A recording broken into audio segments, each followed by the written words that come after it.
Namangha ang mga tao ayon sa mabuting balita sa paraan ng pagtuturo ni Jesus dahil mabigat ang dating ng kanyang mga salita. Siya'y nagsasalita ng may kapangyarihan na kakaiba sa paraan ng pagtuturo ng mga tagapagturo ng kautusan at ibang mga guro ng kanyang panahon. Ano ang nagbibigay ng kapangyarihan sa mga salita ni Jesus? Una sa lahat, ang kapangyarihan ni Kristo ay nagmumula sa kanyang banal na kalikasan.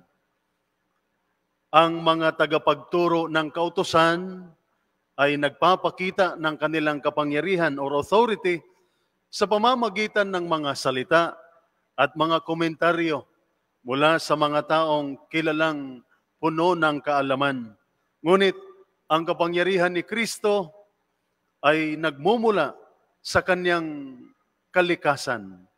Siya ang tanging anak ng Diyos Ama na ipinapadala upang ipahayag ang banal na pag-ibig ng Diyos sa mga tao. Siya ang buhay na salita. Ayon po sa Ebanghelyo ni San Juan, chapter 1, verse 1, si Jesus ay ang salita ng Diyos na Diyos. Kaya si Jesus, siya mismo ang salita. Hindi niya mahihiwalay ang kanyang sarili sa kanyang salita. Siya ang salitang buhay, nagabay natin patungo sa walang hanggang buhay. Kaya totoong masasabi ng ating Panginoon, ang sinumang sumampalataya sa akin ay magkakaroon ng buhay na walang hanggan. Bukod dito, ang mga turo ni Kristo ay sinusuportaan lagi ng mga gawa.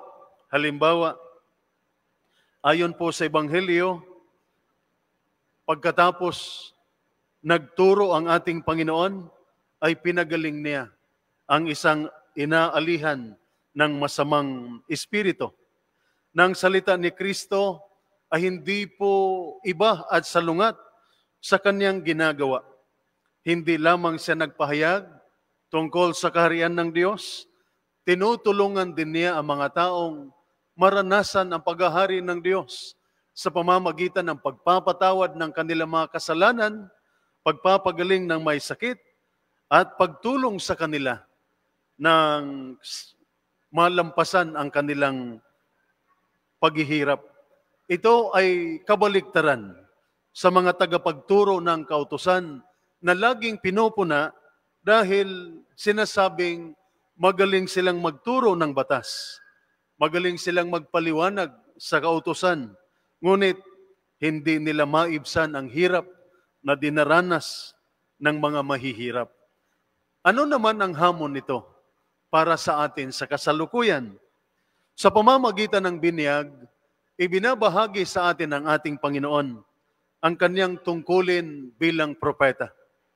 Bagamat maaring ramdam natin na hindi tayo karapat-dapat, binigyan tayo ng authority na dalhin at ituro ang salita ng Diyos sa iba.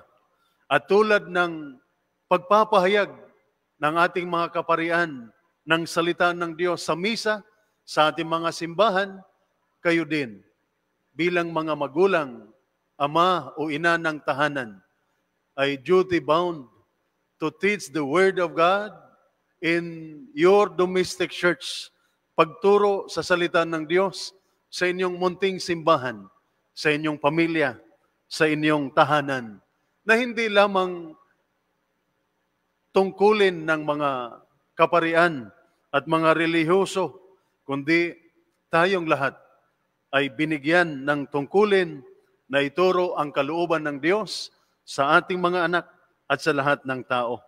At katulad ni Kristo, maipapakita natin ang kredibilidad ng ating mga aral kapag ang ating ginagawa ay consistent at hindi salungat sa ating mga salita. Sa pamamagitan ng pagpapatunay ng ating mga salita sa mabubuting gawa, maipapamalas natin ang katotohanan ng ating mensahe by accompanying our words with good deeds. We can exemplify the truthfulness and authenticity of our message. Ngayon, ipinagdiriwang din natin ang linggo ng Biblia, pambansang linggo ng Biblia, National Bible Sunday, na may timang ang salita ng Diyos, ang hininga ng bagong buhay. Ibig sabihin nito na ang salita ng Diyos ay maaring magdulot ng bagong sigla at panibagong simula sa ating buhay. Ipinapahiwatig nito na sa pamamagitan ng pagsunod o pagsasabuhay ng salita ng Diyos, maaring mararanasan ng tao ang panibagong lakas o simula katulad ng paglanghap ng sariwang hangin. Kaya ating pag-ibayuhin ang ating pagiging tagapagpatupad ng salita at hindi lamang tagapakinig. Hanapin natin ang mga pagkakataon na may pahayag natin ang ating pananampalataya sa pamamagitan ng mga konkretong gawa na magbigay tulong sa mga pinagkakaitan, ipaglaban ang mga inaapi at yakapin ang mga nangangailangan ng habag. Pahintulutan natin magdulot ng bagong sigla ang salita ng Diyos sa ating mga kaluluwa. Let us allow the Word of God to breathe new life into our souls, na magbigay inspirasyon sa atin na isabuhay ang kanyang mga aral ng may matatag na debosyon.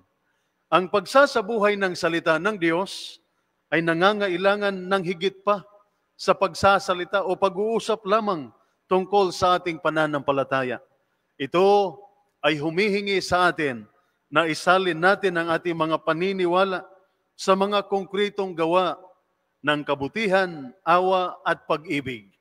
Ang ating pananampalataya ay hindi dapat manatili lamang sa loob ng mga pader ng ating simbahan o sa mga pahina ng ating Biblia. Madalas, natutokso tayong mabihag sa bitag ng walang kabuluhang salita, walang lamang pangako at hanggang salita lamang.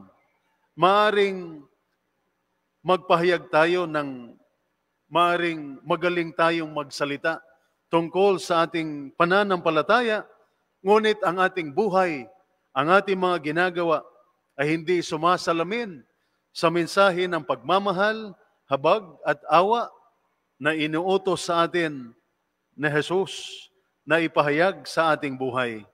Dahil dito, ang kautusan ng ating Panginoon sa masamang espiritu sa Ebanghelyo nang sinabi niyang tumahimik ka ay magiging mahinahon ngunit matatag na paalala para sa bawat isa sa atin. Ito ay nangangahulugan. Tumahimik ka, ibig sabihin, tama na sa ating mga salita, tama na sa ating mga pangako, tama na sa ating mga pagpaplano. Ang inihingi ngayon ni Jesus sa atin ay ang ating konkretong gawa, concrete acts of love. Ang hinahanap ni Jesus ngayon sa atin ay ang ating pagsisisi, ang ating mga konkretong gawa para sa pagbabago. Oo, sinasabi din sa atin ni Jesus, tumahimik ka. Walang ibig sabihin, wala nang alitan. No more quarrels, no more debates, no more discussion, no more lip service. Dahil ang ating mga ginagawa ay lagi hong mas malakas at maingay kaysa ating mga salita.